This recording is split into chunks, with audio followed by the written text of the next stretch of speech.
So one night, my best friend and I were studying accounts, and we were extremely sleepy. Both of us decided to make our first ever cup of coffee. And we just had our Nescafe pouch and some milk. So we took a pan, mixed the Nescafe with milk, and just boiled it. On having the first sip of that coffee, we were like, okay, it's not at all sweet. So we added some sugar to it. It was too sweet then. We added some coffee. Too bitter. We added some milk. And that's how I remember, or that cup was the worst cup of coffee ever. I couldn't even get Nescafe right. How many of you have had the same experience? You can do a raise of hands. So today, while telling you this story, I'm actually brewing a cup of honey processed Costa Rican coffee, which has a beautiful sweetness and amazing acidity with flavors of blackcurrant, pecan nut, and baker's chocolate. Are you wondering how a girl with that disastrous cup of coffee transformed into a coffee expert right in front of you? I'm going to tell you my story and I hope it inspires you to create yours. My name is Geetu Mohanani, and I have often been asked just one question. Of course, apart from what's your real name, the question has been, how did I get into coffee? So, like Shah Rukh Khan told everybody poetically in Om Shanti Om कि अगर किसी चीज को शिद्दत से चाहो तो पूरी कायनात उसे तुमसे मिलाने की कोशिश में लग जाती है. I sit before you today to tell you that if I can rewrite my story, then so can each one of you. Well, coffee happened to me through my first company I started working with. I'm sure you all have heard its name, Starbucks. First day into the job, and it was a ritual at our company to start our day with coffee, each and every day. Now, this wasn't your usual South Indian filter coffee, a shelf brand, or the sweet desi cold coffee with ice cream we regularly had as kids. This was a cup of medium dark French roast, brewed in a French press, from one of India's best estates. And my first response on smelling that cup was, oh, it smells like coffee. So my friend, then colleague, sitting right next to me, loved drinking black coffee. So when we had to slurp that coffee, I immediately wanted to spit it out. I'm being super honest here.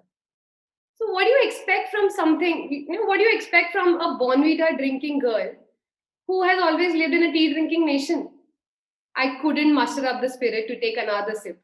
So my friend finished my cup. That was the day that marked my entry into the coffee world with Starbucks India straight out of college. Now, I am no hero. I did not have life figured out for me. I stumbled into coffee, merely chased a well paying job, and found my life's passion and devoted my life to it. So, if you're thinking that my education was in coffee, let me stop you right there.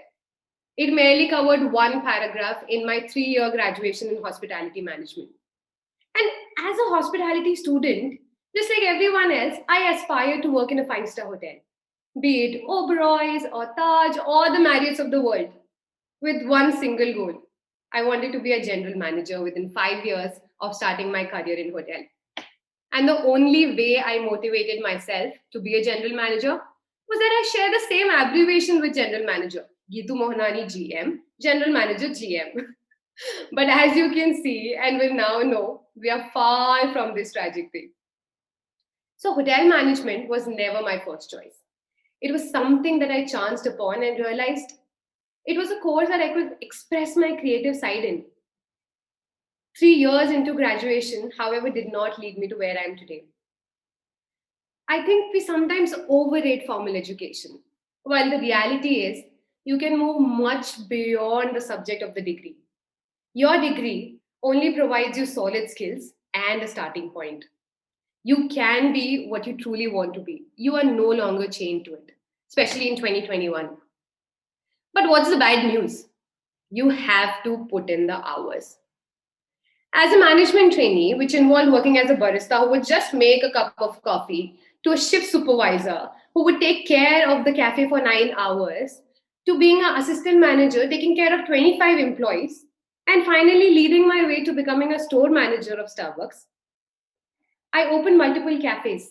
My work was never about brewing coffee. Like it was never about only brewing coffee. But one of my favorite part was going to customers like you and ask them if they wanted to join me for a coffee tasting session. And my customers, of course, loved it because who would say no to free cup of coffee, right? So instead of reading great books about coffee, I was listening to my customers, which got me instant feedback to learn so much more about or so much more of what I am today. But let's come back to the question that was asked to me plenty of times. How coffee? Am I a certified barista or a skilled roaster? Any formal qualification? No. So, to give you a brief, just like your management degree, you can attain certification in coffee with this organization called Specialty Coffee Association, frequently known as SCA.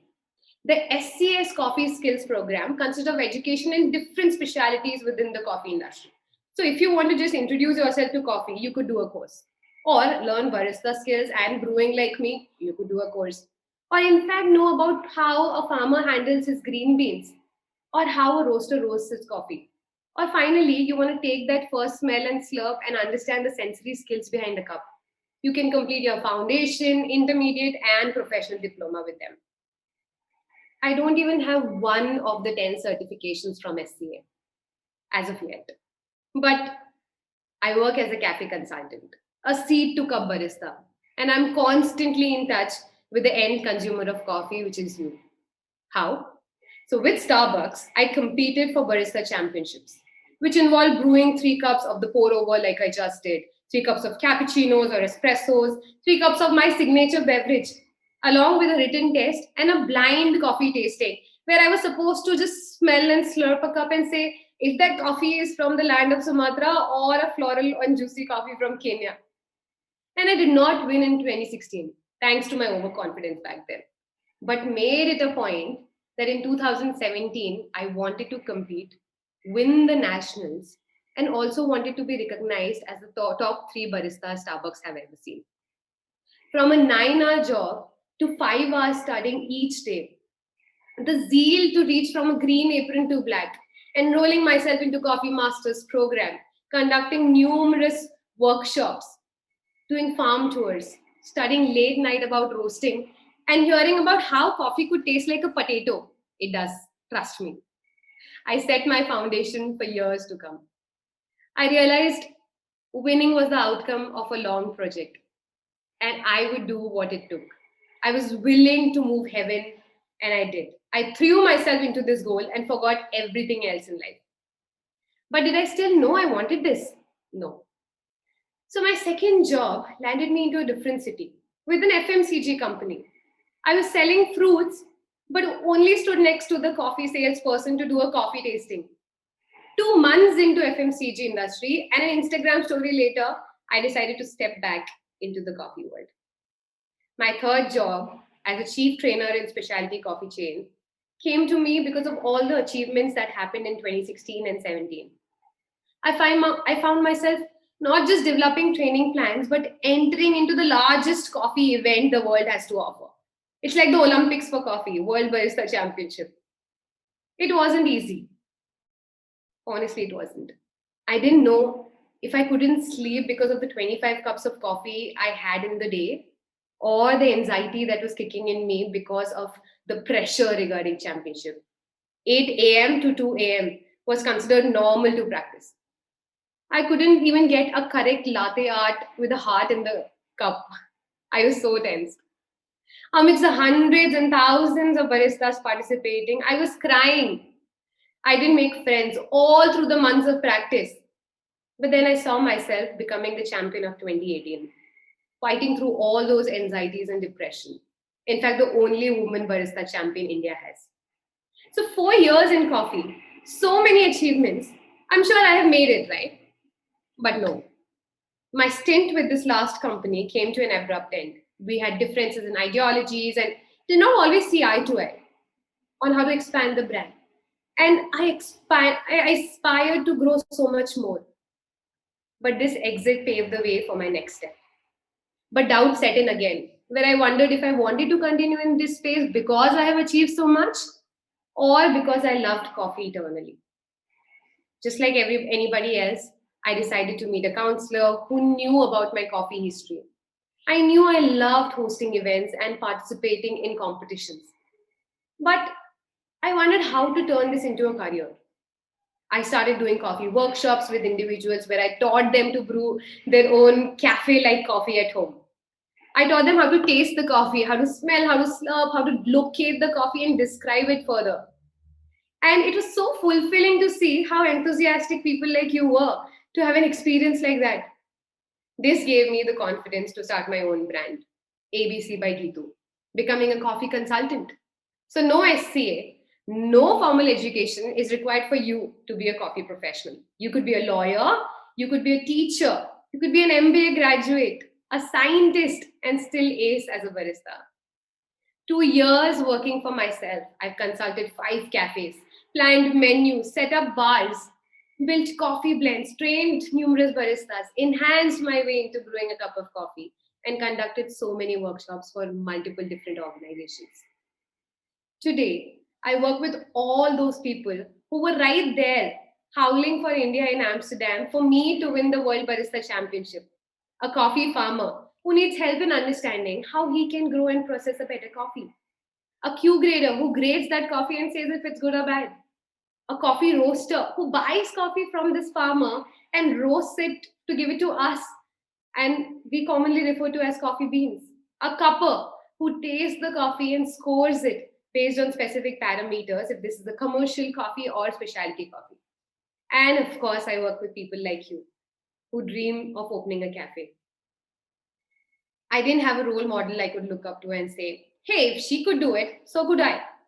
Plus, I was too comfortable with the idea of आप business करो ना, मैं employee बनूंगी. Not once did I think I wanted to pursue this as a profession, which I did not know would bring me enough revenue to be able to pay the bills of this Lakeview apartment that I live in, and I don't aspire to leave so soon. So, what I've learned in all these years is neither a degree is a constraint or nor is a connection. It only takes love for something, self belief, willingness to do what it takes, and the confidence, or in my case, overconfidence. Yes, growing up, I did drink 3 cups of Bonvita every day and made my first cup of coffee in a pan. I think I've come a long way since then. So, where you start in life is your luck, but where do you end up? I hope I have now convinced you to believe that you can fashion your own destiny like I did, and don't let anyone else tell you otherwise. Thank you.